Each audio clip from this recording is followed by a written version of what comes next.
सद्गुरू जनार्दन स्वामीचं आत्ता स्वामीजींनी वर्णन केलं की भगवान शंकरासारखं स्वरूप आहे. कारण आईने सोमवार शिवलेले अमृत तिला काही वाचता येत नव्हतं बिचारायला, पण किसनराव मोहिते पाटील हे भगवान शंकराचे अनन्य भक्त होते. म्हणजे म्हाळसाईची आई जे वडील आणि गर्भात असताना किंवा लहानपणापासून घरामध्ये तुम्हाला अगोदर सांगितलं की शिवभक्तीचं बाळकडू मिळालं, म्हाळसाईला मिळालं. म्हाळसाईच्या पोटात असणारे गर्भधान संस्कार झाल्यानंतर आणि आई 12 वर्ष मातुल घराण्यात राहिली.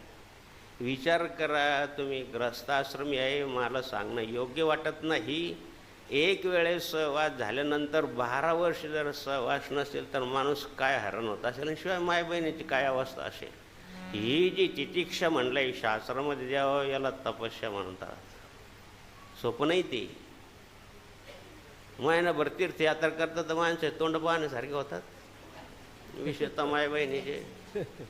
मी तुमची टीका करत नाही, तुम्ही माझ्या आईसारखे आहे. ही शारीरिक अवस्था आहे, त्यात काही तुम्ही गैर नाही ते.